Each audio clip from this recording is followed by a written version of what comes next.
This is OFN NFL Preview, as yes, the NFL playoffs are set to take place in just a couple of hours as we are recording at about 11 in the morning Eastern time on Saturday. So it's going to be a great couple of days, 3 playoff games, a record today, followed by a record 3 playoff games tomorrow, 6 in total. Should be a lot of fun.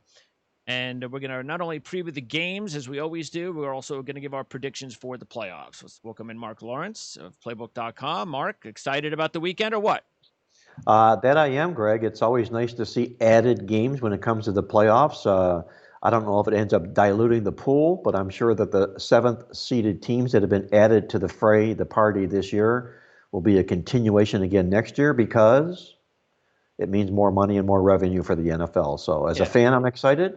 And my main question to you, I'm going to ask you this. Somebody posed this to me, is what do you perceive to be the mental approach by the number 2 seeds that are taking on the number 7 seeds this year, whereas the number 2 seeds would normally have had a bye week or a week to get ready, and the number 7 seeds would have never been to the party other than the exception this year. So how do you see, or what do you see the approach being as far as the number 2, number 7 matchups go? You mean as handicapping? Yes, and also from a mental frame of mind from the number 2 seeds taking on these number 7 seeds. To tell you the truth, for the first season, I think I'll take it depending on what the team is. So, like for instance, the Bills, they don't have a lot of experience in the postseason. They were there last year. I don't think they're going to take this any differently than they would. This is just a wild card game, and we're not really a number 2 seed. We're just in the wild card. I don't think they've earned the right to look past that. So I think this is just, and that probably had a lot to do with why Sean McDermott decided to play Josh Allen and his starters for a half last week. The number 2 seed being the Saints, that may be a little bit different because they've got injuries, and I'm sure they would like to avoid playing the Bears and such. So that one is a little bit more tricky, especially the way that the Saints have lost and bowed out over the last few seasons as a favorite. I could look at that as from the 7 seed perspective, where on the AFC side, I think the Colts are looking at it as, hey, we should have been here anyway. I don't care. It's a 7 seed. We're a playoff team. So 7 seed, Schmeven seed. We almost won the division, for crying out loud. Let's go for it. Nobody's counting on us to beat Buffalo. And as far as Chicago, I think that's the one team maybe that out of all the 4 teams I would look out the most, because no way that they deserve to be here. So they get in because there's a 7 seed. They didn't even deserve to get in because they lost last week. Maybe that makes them a dangerous team because they're playing with house money. And they're taking on a team that has a hard time covering and winning games recently in the postseason as a favorite. So that's kind of the reason, to tell you the truth, why that Chicago-New Orleans game is the one game out of all 6 games that I really don't like. What about you? Well, I can understand that, and my short little Cliff Notes version on all this would be that I agree about the Buffalo Bills. They could probably care less whether or not they got that bye week with the number 2 seed. They're just thrilled and ecstatic to be here, and they're playing some really good football. Let's get it on. Yes, let's not take a week off. Exactly. And on the flip side, the New Orleans Saints, who have struggled, as you mentioned, in the past before, might be a little bit angry over the fact that they don't have this bye week. Yes. They deserved it, they deserved it, and now we got to take on a pretender here in the Chicago with Bears. Injuries too. Yeah, exactly. On top of it, so I think it'll add some intrigue into the football cards this weekend. Okay, now before we get into these games, I just want to take a look back at what our predictions were like in the beginning of the season, and the AFC was a lot easier for all of us, and that's mainly because the AFC had better teams. The NFC was a crapshoot, but matter of fact, I'm just quickly looking at this, and I believe, yes, all 3 of us. Well, I mean, I'm not going to say it's we should get a pat on the back, but we all did maintain Kansas City as the number 1 seed. But again, we did pretty good in the AFC compared to the NFC. As far as our totals were concerned, taking a look at those, and I talked about this with Ryan Dunleavy. I did the show with him a couple of days ago. That's available, of course, up on the website and the YouTube channel. So I had Buffalo over 9, Seattle over 9.5, Tennessee over 8.5. Meanwhile, Ryan had uh, Giants under 6.5, Tennessee over 8.5, and his only loss was Dallas, which is, you can't blame him because that's about Dak Prescott. And a matter of fact, we segue that over uh, to your predictions because you had the Dallas Cowboys as the Super Bowl pick this year, and we talked about that. Obviously, we kind of joked about it. The clapper is no longer around, and you jumped all over the Cowboys. But without Dak Prescott, that was never going to be a reality. And then you take a look at your totals, and you split. You correctly talked about, and this was something we harped on for quite a bit this year. We'll do it again next year. Whoever the Super Bowl loser is in trouble in 2021 because the San Francisco 49ers, once again, proving that if you do not win the Super Bowl, you're in big trouble the next year. So you went under 10.5. You got that right. You went with Detroit over 7. Both of us felt Detroit was going to have a better year than they did, so we were wrong there. And then you pushed on Baltimore, and I do want to talk a little bit about that because I think that is important to note for anybody that doesn't really do a lot of totals all the time, that you have to look at the totals just like you would any game where if it's Baltimore favored by 7 and you pick Baltimore to win by 7 and they do win by 7, you don't win, you don't lose. It's a push. And that's exactly what happened. They were under 11. That's where you went, under 11. 11 was the total. So you got a push there. The question I have for you, though, does that mean that if you put up, if let's say it's a minus 150, 11 under, and that's what you go with, do you lose 50 or do you get No. all your money back? Now, what happens in these situations like this, Greg, is if a total falls on where it was posted to begin, it's from that point it's canceled out, it's pushed out. There's no play. Doesn't matter whether you played over, whether you played under, whether you played with juice or whether you didn't play with juice. The bottom line is they pushed out on their total, hence no play. So that, it doesn't matter what the situation was. Doesn't matter what the VIG is. You're not going to have to give up the VIG. So no, exactly. And you wouldn't want it that way because you wouldn't want the house to have that edge as well, because the house would post every total up with an even number on it without a half tick number on it, because then hence it would be an advantage to the house to have every game a full number. Yeah. Because if it fell the full number, hence it's going to be their way. So they will never ever get away with something like that. And that being the case with the Baltimore game, they posted 11, it fell 11, no bet. Okay, now your predictions were the Saints would be the NFC Championship runner-up, and the Chiefs would be the Super Bowl runner-up, and the Ravens would be the AFC Championship runner-up. And I just wanted to throw that out there because we're going to get into the predictions as well as we move along here. And I'll throw in mine as we do, but again, I went over them in detail with Ryan on the show a couple of days ago too. So let's get started with this Indianapolis Buffalo game, and you gotta like the history. Frank Reich returning to Buffalo for the first time as a head coach. Now he's coached against Buffalo as a head coach. That was in Indianapolis. This is the first time as a head coach. He's in Buffalo. You're looking at the highlights now of when Frank Reich led that comeback over Houston, the comeback of the ages in NFL history in Buffalo, and Philip Rivers is also, of course, going to be a big story because Rivers is 6-1 lifetime against the Bills. He is 4-0 in his career in wildcard games. He is 6-2 against the spread as a dog in the postseason. And let's remember the last win Philip Rivers has in the postseason was just a couple years ago when he upset Lamar Jackson and the Baltimore Ravens, which obviously we'll talk about in a little bit. That was his last playoff win. Only the second time the Colts are a dog this season, if you can believe that. They lost their only game as a dog to Cleveland this year. They lost by 9 in that game. They were a 1-point dog there. Buffalo, meanwhile, is the hottest team in football, and they're the team that I believe will represent the AFC. That is my updated playoff pick, just to get a little head start there. But I do like the Colts to cover this game. Well, I like the Colts to cover the game too because first of all, my first approach is always looking for value. And had Buffalo not caught this hot hand, which they have here, obviously they scored 501 points this season, a franchise best, and they're on a major roll. There's no question. And in fact, if you go back and you look at their last three football games, they've scored a total of 142 points. And in my database, I looked at teams that scored 142 or more points over their previous three games. It's only happened 5 times. Those teams went 1-4 straight up and 0-5 against the spread, which means there's almost always a return to the norm of teams that are peaking and piling up points. Eventually, Mother Earth is going to say, "Come back down here to Earth," and that's what those numbers represent. Okay.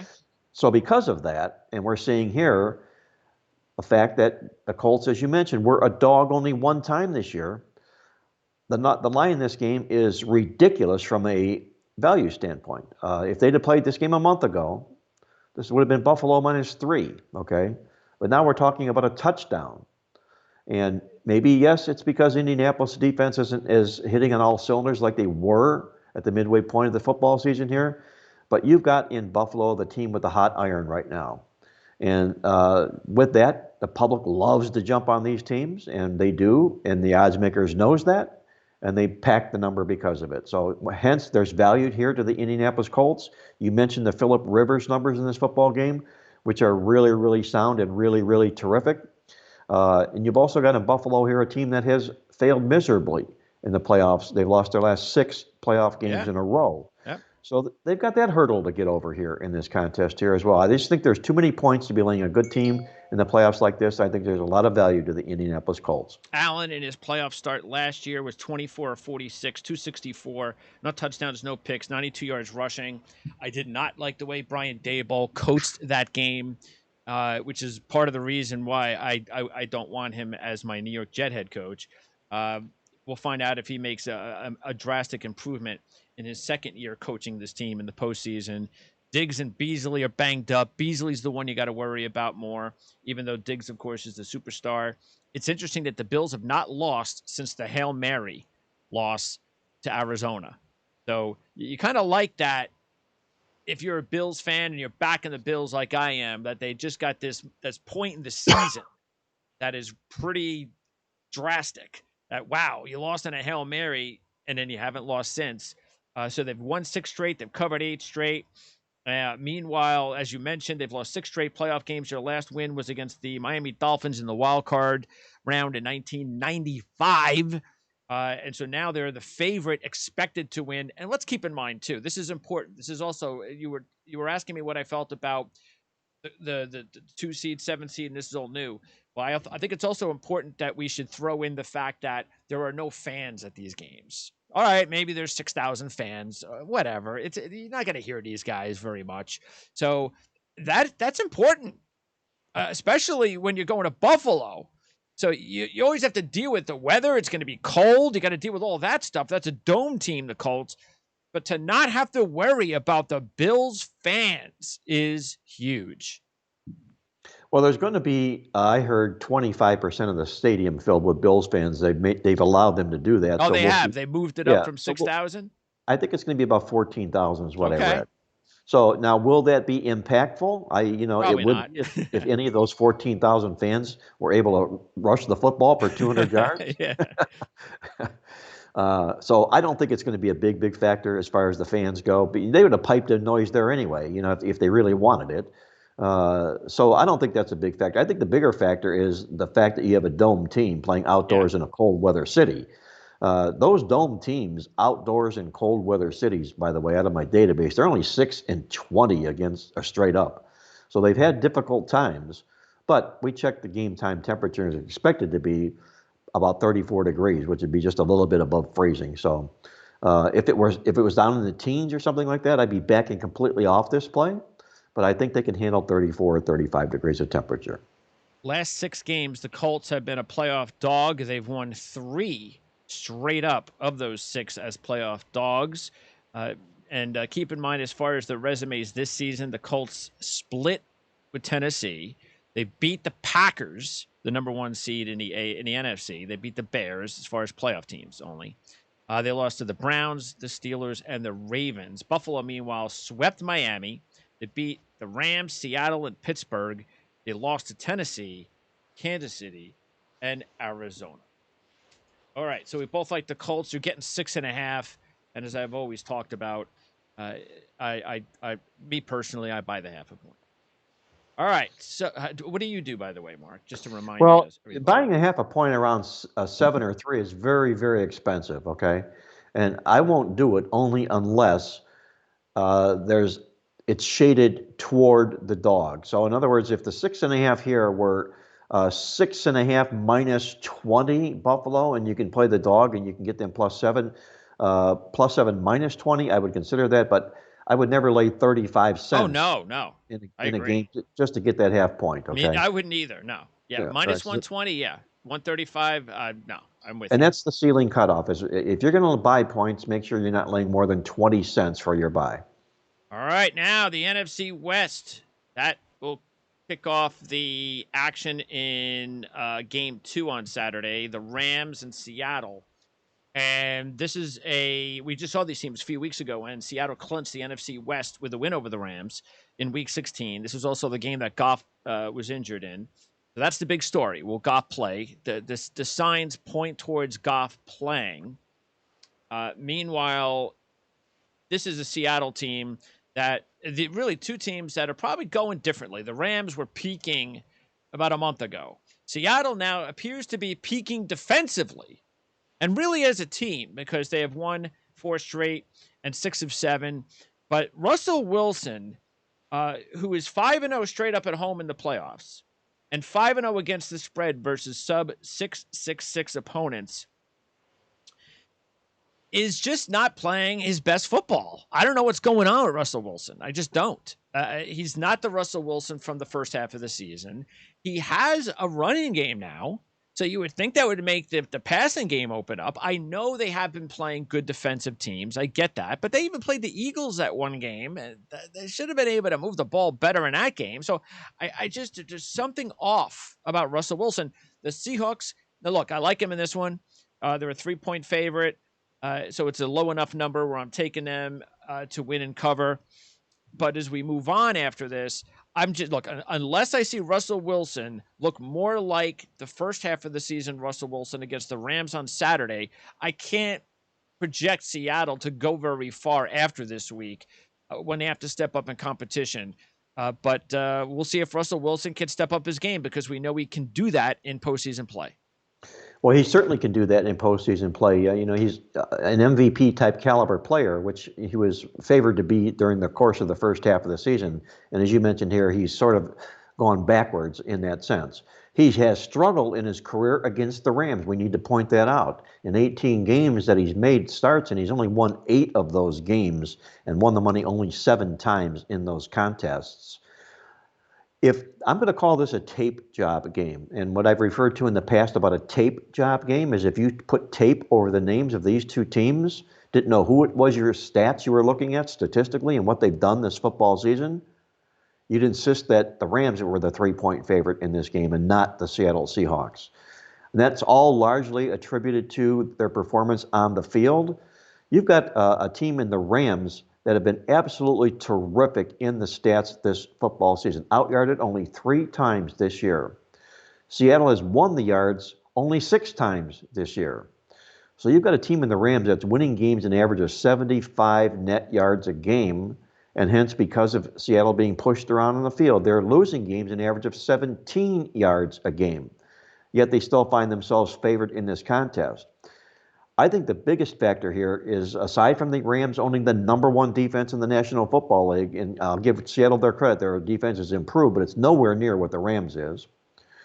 The biggest factor here is going to have to be Jared Goff behind center for the Rams. Mm-hmm. I'm not a huge Jared Goff fan. I don't know too many people around the country that are big Jared Goff fans. Uh-huh. But it's very, very impactful in a game like this for 2 reasons. Number 1, he's the quarterback that led this team to the Super Bowl a few years ago.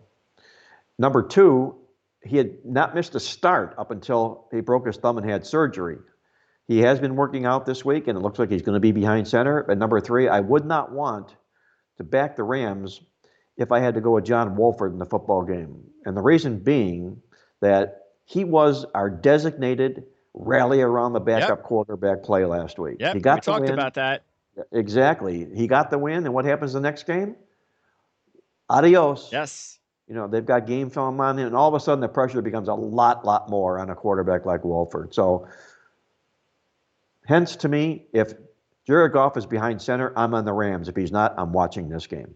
All right. As far as big wins for the Rams this year, they beat Washington, Chicago, and Tampa. Tampa really the biggest win of the season when they peaked, when they were really at the peakest level. They split with Seattle. They lost to Buffalo, lost to Miami. And really, to beat the Rams, like Buffalo and Miami did, but more so Miami, to beat the Rams, and like Seattle did in the last game, is you have to pressure Goff, especially from the interior, but you have to pressure Goff. That's where Seattle has gotten a lot better. They have a healthy Jamal Adams. Dunlap has been excellent for them. They still have, a few pretty good players on their team. Obviously, Bobby Wagner and such. So the defense has been carrying Seattle for the second half of the season. And that's why I think the matchup probably does work well for Seattle in this one if the defense continues to play well and Jared Goff continues to kind of struggle in these situations against good defensive teams. But you would figure this is more than likely still going to be a very close game. One of those games where you actually could see the Rams lose and cover. Well, you possibly could. I mean, there would have to be a 1 or 2 point loss. Because the number has been beaten down because of the realistic possibility of Goff playing in this football contest. I think this is going to be a low-scoring football game, and it's the one under that I like on the card this weekend. And yes, I know there's not a lot of value to a total with 42 points in the game, but it's there for a reason. And the reason being the Rams' #1 defense, Seattle's defense improving with each passing game. And I think because these two teams know each other, and remember, the Rams just lost to Seattle a couple of weeks ago, so this is kind of an almost near right-back rematch for the Rams in this contest. But because they do know one another, it is a division game. This would be the one total that they probably look under the total in. Seattle, their best wins this year over Miami and Washington. They split with the Rams, and they lost to the Bills. They have won 7 straight, covering 4 out of their last 7 as playoff favorites. And that's actually happened all in the last 10 years, all under Pete Carroll. So Pete Carroll has never lost a playoff game when his team was favored. That's interesting. Keep that in mind. Yes, it is. That's a good stat. Real good stat. All right. Tampa Bay and Washington. Bucs are favored by 8.5.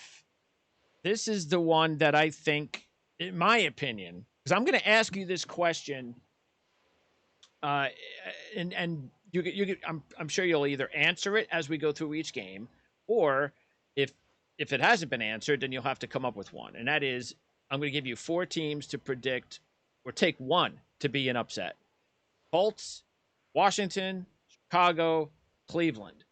So we'll break it down first, game by game. So far, you don't have the Colts to win. But starting here, this is actually a game where, now look, I love the fact that I can get 9. I'd much rather put more money, bigger money on Washington getting 9. But still, when you get 3-1 on the money line, which is what Washington is right now, I really am attracted by that as an outright dog. I just don't trust Tampa Bay. I just don't. Look, if you look at it, they beat Green Bay. Okay, they had that one nice win over Green Bay. But they lost to Chicago. They lost to the Rams. They lost to the Chiefs. They were swept by the Saints. That means they're 1-5 straight up against playoff teams this year. They've won 4 straight, all against losing teams. And now Arians is 1-2 in the playoffs, so he doesn't have like some great record. Devin White's on COVID, so he's not going to be playing in the game. Mike Evans is dealing with a knee injury. He's not going to be 100% healthy if he plays. And you got this Washington team with Alex Smith, and yes, it was a great story, and some people might think the story was complete. It's over. They've got the 7 wins. It's ugly. But I just got a feeling that this game's going to be close. And I like Washington in the points, and I'm willing to risk a few bucks as well for Washington in the money line. And let's keep in mind, too, because this is interesting, Washington has lost 4 straight playoff games. Their last win in the playoffs, I'm going to throw it in here right now on the clips, was in 2005 when they beat Tampa Bay in the wild card round. And do you remember who the coaches were in that game? Well, I know it wasn't Joe Gibbs. Actually, it was. It was really? Yes. Wow. It Wow. was Joe Gibbs and John Gruden matching up Oh, against each other. But you never will guess who the quarterbacks were. no, I never will. Mark Brunell I would have never remembered him. and Chris Sims. Oh, my goodness. No. Yeah. So that was the last win for Washington in the playoffs. And this next clip is going to be interesting. You're looking at a clip of the Tampa Bay Buccaneers winning the Super Bowl. The Bucs will be in their first playoff game since 2007. Their last playoff win right here in the Super Bowl, 2002 season against the Raiders. That's how long it's been since the Bucs franchise has won a playoff game. That's a long time between drinks of water, for sure. And I'm kind of reading between the lines and projecting you to pick Washington to be your straight-up winner. I'm throwing some money on the money line. Yes, I am. Okay. And for our purposes here, when we do project that straight-up winner at the bottom of the show, is it just the list of games that you mentioned, or is it any of the games on tap this weekend? As far as Projecting a straight-up underdog winner. Oh, no, it's both, which if you're asking me, like, because when we're going to make our predictions, yeah, I am going to take Washington to win this game. Okay. Okay. I sort of got that. Yeah. Okay. I know All you're right. kind of pressuring me to make the call, so the call is there. There it is. No, I was No, wanting- I mean, I've already made the call. I made it a couple of days ago, but yes, Washington's my pick. Well, I understand completely, and I will also be playing Washington on a money line with you, along with the points, but not on the show for my number one upset pick. But I do like Okay. them, and I think it's my contention here that there are two very, very popular public teams that are in the playoffs this year.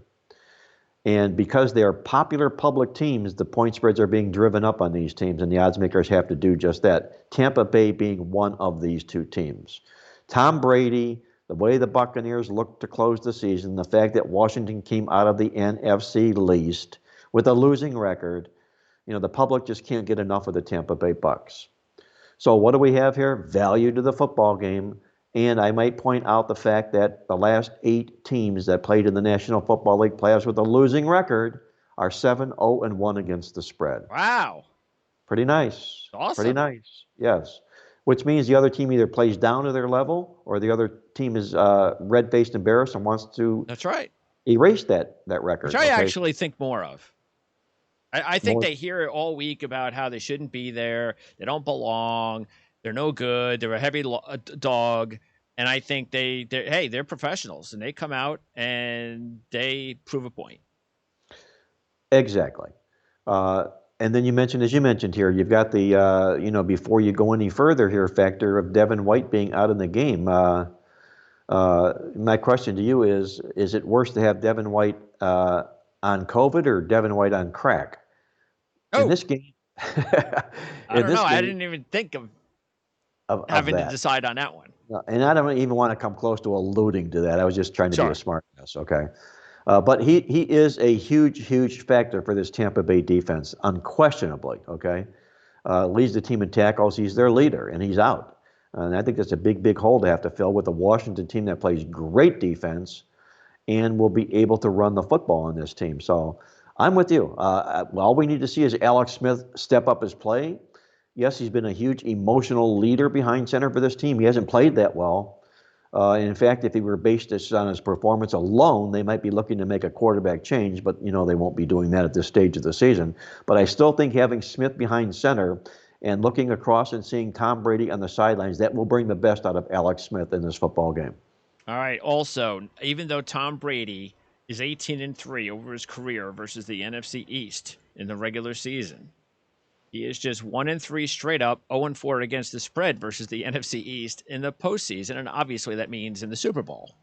So he has the first time he's playing an NFC East team, obviously before that because he was an AFC quarterback, but that's interesting. Brady though has never lost on a Saturday, 9-0, whatever that whatever that helps you with. Again, I think I'm not worried about that, because that's the Patriots and their dynasty and such. Also, the Alex Smith on the flip side, quarterback, 5-1 as a starter this year. Let's keep in mind the loss was against Detroit, the first start, which he actually played really well. He is 4-1-1 against the spread out of those 6 games, losing only by a half point this Sunday to the Eagles as a 6.5-point favorite. Alex Smith is 2-5 in the playoffs, but he has a 14-2 touchdown to interception ratio in the playoffs. So that's pretty good. Ron Rivera is 3-1 straight up and against the spread as a home playoff coach. So, we both like Washington in this one. We both understand how good Tom Brady is and how good the Bucs are looking like right now. It would not surprise, I'm sure, either one of us if the Bucs won this game and covered the spread.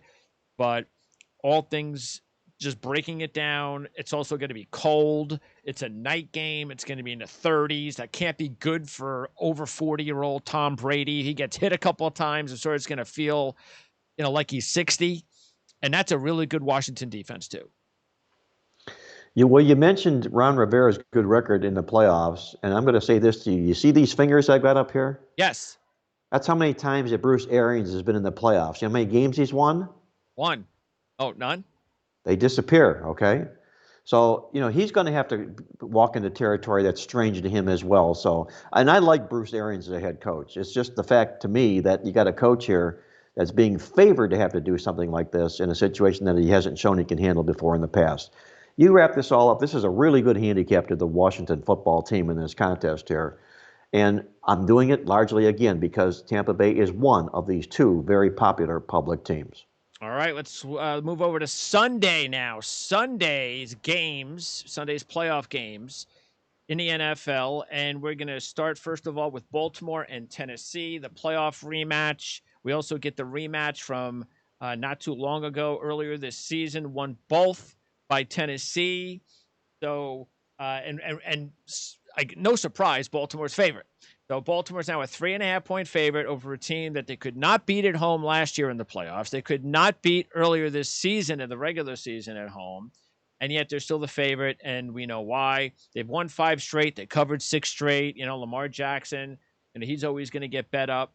I know that there's talk about Lamar Jackson hasn't been able to win the playoff game and all that. But look, it's 2 games. So even I am not going to slam Lamar Jackson being 0-2, especially how young he is.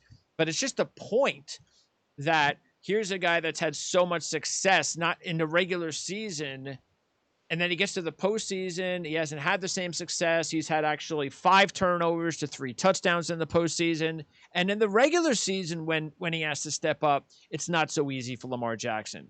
He likes to beat up a lot on the bad teams. The stats go up pretty high when he plays bad teams. He can beat good teams, but he doesn't have anywhere near the success against the better football teams. And that's why I'm just taking Tennessee again. I just think they're being disrespected here. I just think also the matchup is a good matchup. It doesn't take an expert to know that Tennessee matches up well with Baltimore. Well, I mentioned 2 popular public playoff teams. The other one is the Baltimore Ravens. They're a team that nobody can get enough of. Everybody, the public, cannot get enough of with this football team. One, because of the way in which they closed the season with 5 consecutive wins. Break those down, 4 of those wins came against teams that were 17, 46, and 1 this season. 2, you've got in the Baltimore Ravens a football team that is being packed for the line in this game because 1, Tennessee beat them at Baltimore last year, and 2, Tennessee beat them at Baltimore again this year. So you have a double revenge chip on the shoulder for the Ravens, which is packed into this line as well. And what's being totally forgotten in the handicap of the football game, or at least in the eyes of the odds maker and the betting public, is the fact that the Tennessee Titans can play. This is a football team here right now that coming into this contest, they have an equal or better record than do the Baltimore Ravens. And the reason I'm calling that out is this. When you find home dogs in the NFL playoffs that have either an equal or better record than their favorite opponent, Those teams are 20-6 against the spread. Pretty nice little number there for Absolutely. Baltimore. Yes. And you've also got here Ryan Tannehill in his days with Miami and here with Tennessee as well. He's gone up against the AFC North 17 times. The underdog in those games is 14-3 against the spread. He's the underdog in this football game. And this is a Rodney Dangerfield, as you mentioned, disrespect factor here for the Tennessee Titans. What are we doing the home dog in this football game when all we've proven is the fact that we know how to and we've shown we can beat the Baltimore Ravens, yet we're still the underdog in this game? I'm going to make Tennessee my second play in fading the public in this football contest. Yeah, I like Tennessee as the outright dog as well. Might be enticing. They're, again, being 3.5, close game. You can still take the points. I think the money line is up to about between plus 150, plus 160, which is right around the point where I actually start thinking about taking a money line. That's at that number where I'm, okay, maybe I'll do that. But considering this game is on Sunday, it also gives me an opportunity to kind of play around if I want to do a parlay and I want to use the money line early on Sunday for one of the later games. Then I can say, okay, maybe I do a game on Saturday, parlay it with the money line on the early game on Sunday into one of the other games, or the championship college game on Monday, which I can do, which we'll get into later. Then it just obviously that puts your compensation, drives it up a lot more than if you were going with a +4 situation, or plus 3.5. But that's just something that to consider. But I agree with you. I just say, why not? It's prove it to me. Baltimore needs to prove that they can beat Tennessee before I will stick my neck out and take Baltimore. I would rather not touch the game if I was going to think about Baltimore than to take Baltimore. I mean, they have to prove it. And they haven't proved it yet. They haven't earned the right to be a 3.5 point favorite against Tennessee in this spot. I think this is going to be a high scoring football game. I really do. I think either way, it's, Tennessee's offense is just humming right now. They've got an elite receiver. They have best running back in football. And you got a Baltimore team's offense that is also peaking right now. They're running the hell out of the ball right now, which is great, which opens up the passing game for Lamar. And Tennessee, look, their weakness is completely the defense. And that's why I can't take Tennessee on a long run. Maybe I can have them win a couple of games again, like last year, but they can't go farther than that. Their defense is just not very good. I concur. I concur completely. And we mentioned Lamar Jackson. You opened up with him about the fact that he's being shot down because he hasn't won a playoff game in only 2 starts. But what he does is he is what we call a cripple shooter. He beats up on bad teams. He's 19-3 against losing teams. Against teams that have a win percentage of 66% or better, he's 8-6 straight up and against the spread. The better the competition, the more likely Lamar Jackson is to disappear. This is a good quality opponent that he's playing here who fits the bill. So, again, I'm only going to reiterate and confirm the fact that I, like you, will be on the Tennessee Titans. Best wins of the season, Baltimore beat Washington and the Colts and also swept Cleveland. But Baltimore was swept by Pittsburgh, lost to Kansas City, and, of course, to Tennessee. Tennessee had that blowout win over Buffalo, remember, early in the season on a Tuesday. They also beat Chicago, Baltimore, and Indianapolis, losing to Pittsburgh, Cleveland, Indianapolis, that was a split, and Green Bay. Meanwhile, Tennessee, 3-2, straight up and against the spread their last 5 as playoff dogs. That's just over the last 10 years alone. They've won 2 of the last 3 as dogs. Let's see. Actually, yeah, they won 2 of the last 3 as dogs, including the fact that if you take a look at it, in the game last year, the playoff game, they were a 10-point dog, and they won by 16. Wow, nice. That was pretty impressive. All right, let's go to Chicago and New Orleans. And again, as we talked about in the open, this is the game that I'm just, if I had a game to throw away, this would be it. But I'm leaning towards New Orleans. But I just look, and I'd be a lot happier to know Roquan Smith ain't going to play. That's for sure. If Roquan Smith doesn't play, I'm definitely, I feel a lot more confident with taking New Orleans. But I just don't like the fact that the Saints are 0-5 against the spread their last 5 as playoff favorites. I just don't like that at all. Breeze is only 2-9 against the spread as a favorite in the postseason. The Saints 2-11 all time in the playoffs against the spread as a favorite. That's not all, something I'd be confident about. Given 10, we're not talking about a 3, 5, 7. We're talking 10. That's a big number in the Yes, it postseason. is. Yep. This is a rematch of the game earlier this year, which was actually a close football game. Chicago came back late in the game, sent it to overtime, had an opportunity with the ball in their hands to win it in overtime, couldn't do it. Saints kicked the field goal and beat Chicago. So I think that works out well for the Bears to know that, hey, even though it was outdoors in Chicago, this will be really where New Orleans wants to play. A team like the Bears, indoors, away from the conditions, a team, as good as the Bears are defensively. But I think that'll help the Bears as well. And Trubisky, even though he lost a playoff game to the Eagles a couple of years ago, he wasn't the reason they lost. He actually had a pretty decent game, so he didn't have a bad playoff game. And by the way, when these two teams first played, it was Nick Foles, not Mitch Trubisky. So just keep that in mind too. Yes, exactly right. And you've got here. I know the bad rap that New Orleans has taken in these playoffs here, and they met with a lot of bad luck, if you will, arguably bad luck.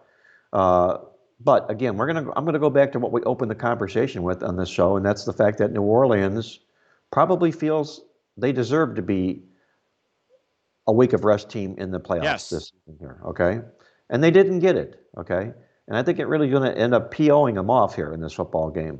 And that beeping sound that you heard last Sunday was the Chicago Bears backing into the playoffs. Yep. This is a football team that is really arguably the most least deserving of all the teams that are in the playoffs this particular weekend. Against a team that's angry and a team that's mad. Now, I'm not the type of a guy that's going to go out and lay double digits in the playoffs and open-handedly just snap rubber band on the bankroll and go back them. But this is a Chicago Bears football team that I want no part of this weekend. So I would say if you play this game, you play New Orleans or you don't touch the football game. Bears 0-7 straight up and against the spread. Their last 7 versus 666 opponents or greater as far as their win percentage in postseason play. So that's not a good sign. No. The last playoff win for Chicago was over Seattle in 2010 under Lovie Smith. Why is that interesting? Because in 2010, as I queue up, nope, not those highlights, as I queue up these highlights of Marshawn Lynch running all over the Saints defense late in the game the week before Seattle played Chicago in 2010, when Seattle had a 7-9 record in that game. It was a classic game. We all remember it a lot because of what Marshawn Lynch did in that game. That was a 41-36 epic wild card win by Seattle as a 7-win playoff team. And now the Saints are taking on another non-winning playoff team this week. Well, that non-winning playoff team that you're alluding to, okay, that goes back to my observation about Washington. Those non-winning teams really do rather well in the playoffs. Yep. And it's because they're disrespected. They're getting a lot of points from the odds maker and all those good things. But I don't like the sound of the Bears backing into the playoffs. No, neither do I. No, and also how the Saints have lost the last few years is all Yes. I mean, this is that first game back into the playoffs where they've been like, look, enough of this. Let's not make this close. Let's just make sure we're in the fourth quarter. We have a 3-score lead. It's comfortable. Let's get off to a big start as possible. I expect that to happen. I am a little bit concerned with, all right, Kamara. He's coming off COVID. How will he play? I mean, we've seen players a little sluggish after COVID. What about Michael Thomas? How is he going to be? He hasn't played in a while. Even Drew Brees is not at his peak form. So that concerns me, but I'm with you that I think New Orleans might just be in that situation, and because if they were playing maybe Minnesota again, I might think differently because you have Kirk Cousins, you have some other players around the team that have had a little success or that they've been winning players for a while, a coach, Zimmer and stuff, or just another team like that. But the Bears, it's just. After not just that they lost to the Packers, but that they got blown out in the fourth quarter it just got ugly. The Bears were playing for a seed. The Bears were playing for their playoff lives, and they got beat up. And that's not a good sign. Not a good sign at all. Not a good sign for a team that has really, really struggled in the playoffs. As you mentioned here, 1-9, straight up into the number, last 10 playoff games. I don't know why anything changes in a football game like this. Okay, now Pittsburgh and Cleveland wrap it up on Sunday night. And we have some interesting tidbits here. First of all, I'm going to throw in this first clip, and that is a clip of the last time the Cleveland Browns won a playoff game. It was, do you remember that game? I remember you telling me it was Kelly Holcomb at quarterback. No. That was the last playoff game. That was the Pittsburgh game. Yes. So what are you talking about? The last time they won a playoff game. Oh, they won a playoff game. Okay. No, I do not remember that. It was Bill Belichick versus Bill Parcells. Okay, there you go. It was Bill Belichick's first playoff win, and it was the Cleveland Browns' last playoff win. I think the Browns are kicking themselves for letting Bill Belichick go, or what? But well, you know why they let him go. You know the reason behind that is that Art Modell pulled the team out of Cleveland. Yeah. Okay. And everything fell apart from that point forward. He had a great coaching staff, did Belichick. He was putting a really, really good football team together there, and he was coming into his own. But Art Modell loaded that van up and snuck off to Baltimore, and that all dissipated. Yeah, and the Browns are still waiting to get that playoff win again. 1994, last time the Browns won a playoff game. Now, actually, what I'll do is I'm not going to. Well, I tell you what, I'm going to show you just condensed highlights of that game that we showed you highlights of a few weeks ago. And that was, yes, the Kelly Holcomb, Tommy Maddox game. This was the last time the Cleveland Browns were in the postseason. This was 2002. This was the Kelly Holcomb, who threw for 429 yards in the game and 3 touchdowns, and the loss to Tommy Maddox, who threw for 367 and 3 touchdowns. The Browns led by 12 points with 4 minutes to go in the game and lost. That's typical Cleveland Brown football. So it kind of reminds me of the Jets in a playoff loss. As a matter of fact, the Browns have lost their last 2 playoff games against Pittsburgh. Before that, they lost the 94 divisional round to the Pittsburgh Steelers. And the history of Cleveland and Pittsburgh has been completely one-sided. Yeah, obviously completely one-sided. That's what I think motivates Cleveland in this football game here. 23-2-1. That's pretty lopsided, if you will. But I'm going to tell you this, that in those 26 football games that the Browns have played against Ben Roethlisberger, who is 23-2-1 over Cleveland, only one time did the Cleveland Browns on a winning record going into those games. Okay. That was when they lost 36-33 and handily covered the spread in that contest. This is not the Cleveland Browns that we're talking about. Oh, that was that playoff game then. In the past, yes. Yeah, that was that playoff game. We're not talking about the Cleveland Browns of old. We're talking about a Cleveland Browns football team that has given this franchise new life, new hope, and everything else. So I think you can throw all those history marks for Pittsburgh right out the window. And I'm also going to bring out the point about Ben Roethlisberger dominating Cleveland. Yes, maybe he has against those lousy football teams. But he's also lost 6 of his last 9 playoff games. Straight up and against the spread has Ben Roethlisberger. Yeah, and Ben Roethlisberger has a 30-24 touchdown to interception ratio in the postseason. And he's been sacked 51 times in the postseason in 21 games. So, yeah, he's 13-8. He's got a Super Bowl, but there's a lot of bad, not just good for Ben Roethlisberger. And most of the uncertainty and the negative stuff has occurred after getting off to such a great start. Yeah, that was a young, more nimble Ben Roethlisberger. He's a statute these days. Okay, he can't throw the ball long. They had to give him a week of rest, and they conceded the game against Cleveland last week for all intents and purposes. We're not seeing anything close to what was vintage Ben Roethlisberger here. We're seeing a tarnished Ben Roethlisberger here in this contest here. And in fact, the Browns have the quarterback edge in this game going into this contest because Baker Mayfield has had a much better season than has Ben Roethlisberger. And we're seeing Roethlisberger really beginning to unravel as the season wears on. I still think he's injured or he's hurt, and they're not sharing a lot of that with us right now at this point. But you've still got this COVID situation surrounding the Cleveland Browns, and unfortunately, it's not a good situation for No, Cleveland. not to not have your head coach there is not good. No, no, and your all-star pro guard and your starting linebacker and coaches and on and on and on. You can't practice. You can't open the facilities because of the COVID situation. This is an ugly, ugly mess for the Cleveland Browns. But this is a Cleveland Browns football team that's very prideful in what it is they've accomplished. And I see no way, shape, or form are they laying down in this football game here in Pittsburgh because the game's at Pittsburgh. Yes, Pittsburgh has a couple of weapons on the field that they'd be really, really concerned about, but they don't have a running game. The Browns do. And I think that's the big edge for the Cleveland Browns in this contest. And I think that's where Cleveland's going to win this football game is by dominating on the ground. By dominating on the ground and stuffing Pittsburgh on the ground. I think that's the edge Cleveland has in this contest. Win the game outright. I like it.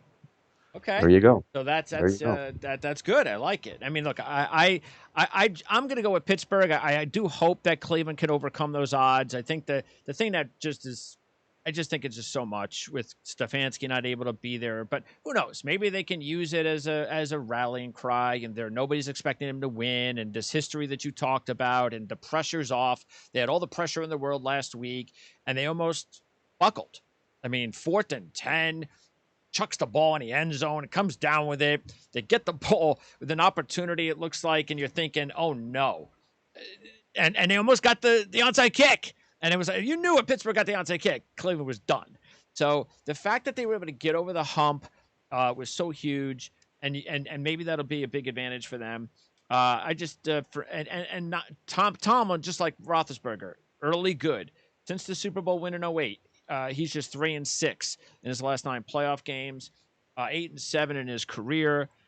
Meanwhile, the one thing that also is on my side, taking Cleveland, and you noted this in the emails during the week this week. One of the emails that playoff teams with 6 or fewer wins the previous season are just 5-31 straight up. 10-25-1 against the spread versus division opponents. Obviously, this is a division opponent. The Steelers are 0-2 straight up and against the spread in their last 2 playoff games, with their last win in the 2016 wild card round against Adam Gase and the Miami Dolphins. But I'm going to go ahead and take Pittsburgh minus the 6. But I hope you're right. I'd love to see Cleveland win this game. Well, I too would as a Cleveland fan, and I too would also like handicapping the football contest here. And I'm going to throw one more parting shot out in Cleveland Browns' favor in this contest here. Okay. And it also applies to the Indianapolis Colts this weekend. And what it is basically is this, is in the National Football League playoffs, when you find an underdog that comes into a game that was favored by double digits their previous game. All right. Okay. And won the game in that contest, and they're taking 3 or more points. Those teams are a terrific 11-1 against the spread in the playoffs. Okay. Okay, so that's a big, big number for Cleveland to come to their support, changing roles from a double-digit favorite to a dog. And I realize you got right back revenge for Pittsburgh and yada, yada, yada, and all these types of things and all the anti-COVID stuff against Cleveland here. But I just feel some way, somehow, down deep, this football team is going to dig down and come up with their best performance of the year. All right, I'd certainly like to see that. The last team to advance to the Super Bowl without winning a division title was?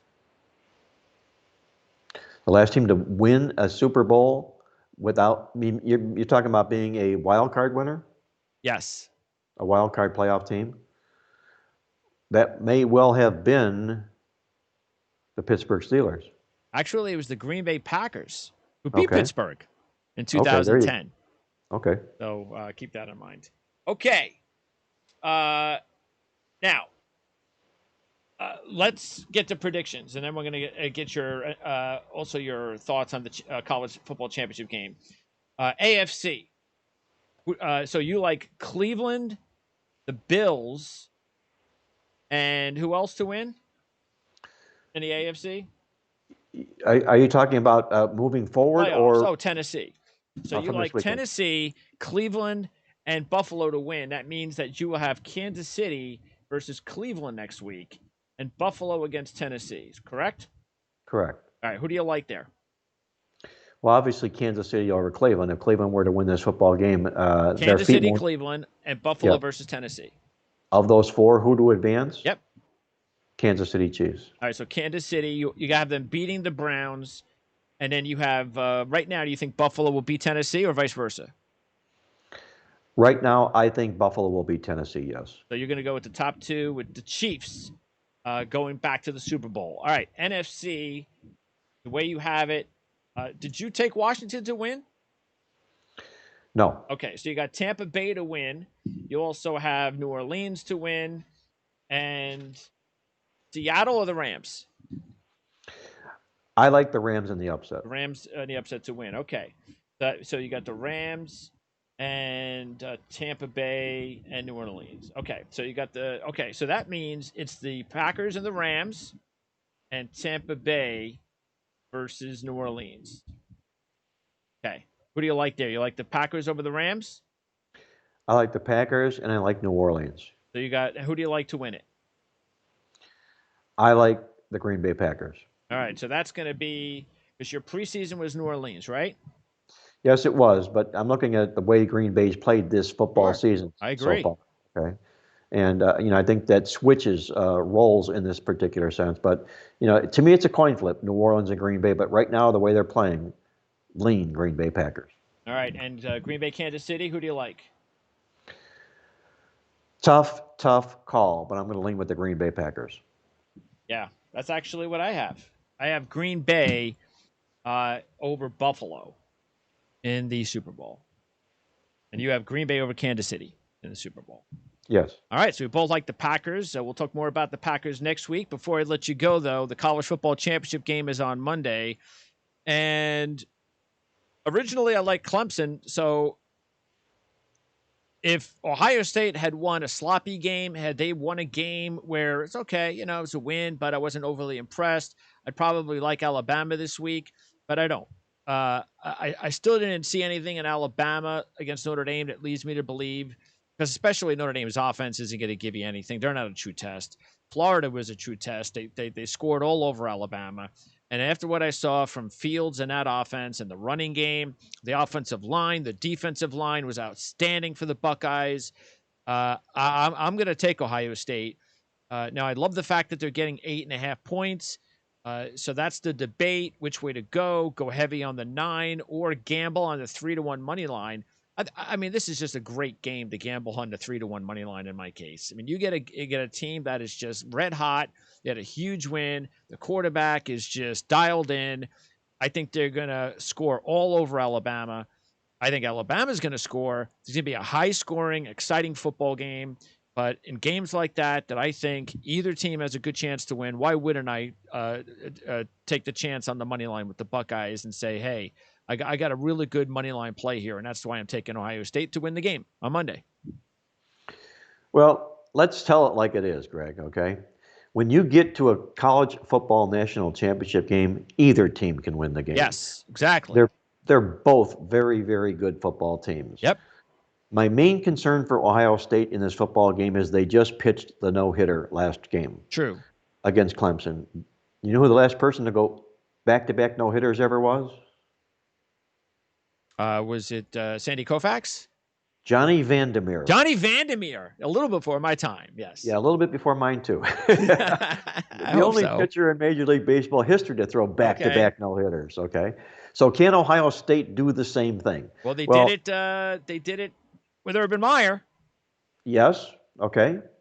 But I'm talking about no-hitters where they won big as an underdog and they're going to come back as big or larger an underdog the next football game. Well, that year, what they did with Urban Meyer, they were the underdog. Remember, they got in and nobody really thought they were going to do anything in the playoffs. I forget who that quarterback, that Charger guy, that backup that never became anything. That was like Craig Hensel? No, he was a big physical black quarterback that. Yeah, the big guy he was from Cleveland. And then he was thrust into the starting role late in the season, I think due to an injury, and he just had a tremendous run. He had like that big win, I think, against Wisconsin in the championship game, and he just got hot, and then they won both games as dogs, and the game against Alabama. Cardell Jones. Cardell Jones, yes. Right. So that's why now look, I feel a lot more comfortable with Urban Meyer on the sidelines, but the Buckeyes wouldn't be a 3-1 underdog with Urban Meyer on the sidelines. Well, that's part of the equation in this football game here is the no respect that Ryan Day gets. And I think you're going to end up seeing Ryan Day coaching in the National Football League here sooner than later, okay? And if they win a national championship, it could be much sooner than later, True. okay?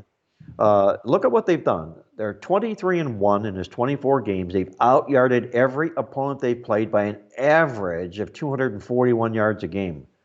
That's powerful. They don't just win the stats. They push people all over the field and do just that. Yep. He's an unsung coach right now in what he's doing. And I also like the fact that they're 14-0 against the spread. The last 14 times they've been an underdog of 3 or more points. Love that.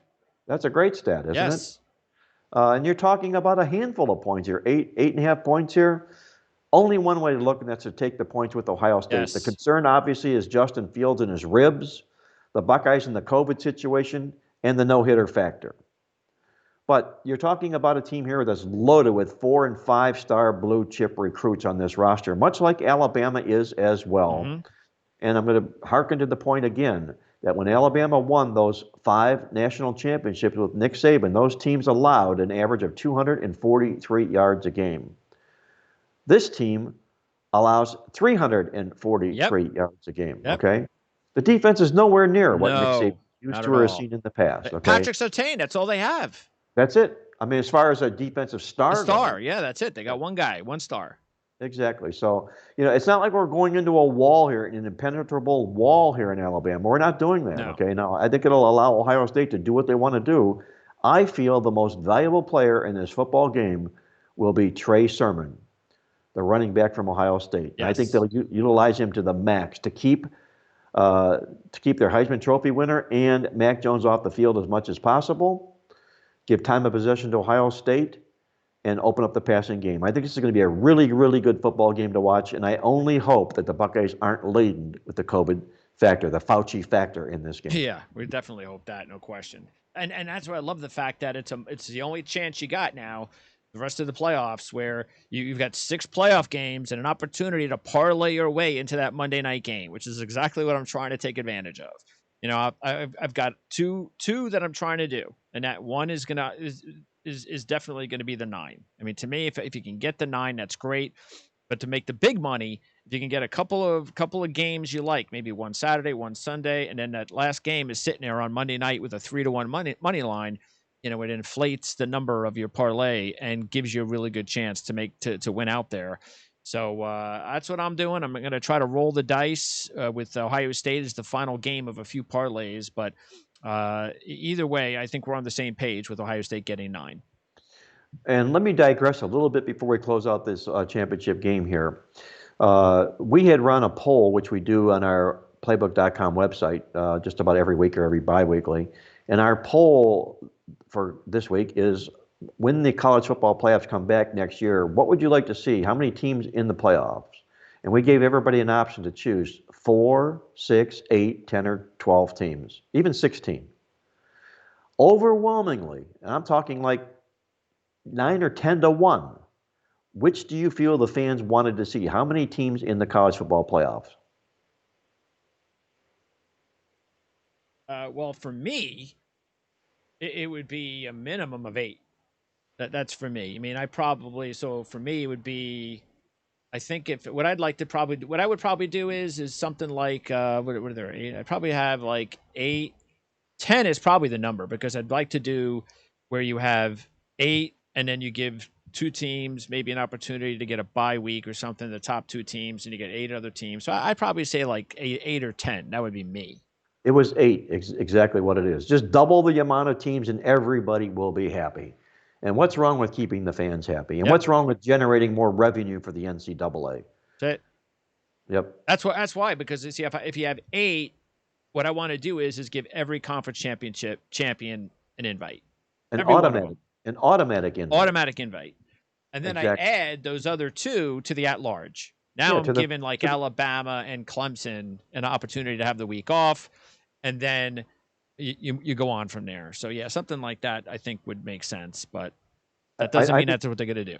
I think you can go so far as to say, out of the Power Five teams that were non-conference winners, you can have one of them be awarded a playoff spot, and the other one would be the best group of five team would make the playoff as well. Yeah, there you go. You know, Absolutely. that would be a really nicely balanced football playoff. Just sounds too logical, Mark. Yes, it does. Yes, it does. They won't do that. All right, Mark. So next week it's off to the no more college football, and it'll just be the divisional rounds of the NFL playoffs. So we're looking forward to that as well. Before I let you go, though, playbook.com, we've been gearing towards this time of the season, and for the first time, you have sent out the newsletter for basketball. So how about that? Yep. Yeah, we're hooping it up right now with basketball. I've been waiting for the college football bowl games to wind down to be able to devote some time to that. So the college basketball weekly newsletter is available every Friday online, playbook.com. A nice discussion of basketball games, some awesome angles, tips, trends, power ratings. Check it out if you like basketball at playbook.com. Well, as soon as we get close to the tournament, we'll definitely do some college basketball talk on the Prime Sports Network, no question. And I just hope by the time we get to April, March, I hope that they start letting some fans in. I doubt it, but I hope so. I can't take this college basketball with no fans. I'm 100% with you. It's just unwatchable. All right, Mark, appreciate it. We'll talk to you next week. Hey, Greg, enjoy the games. Be well. Stay safe, and I'll catch you next week.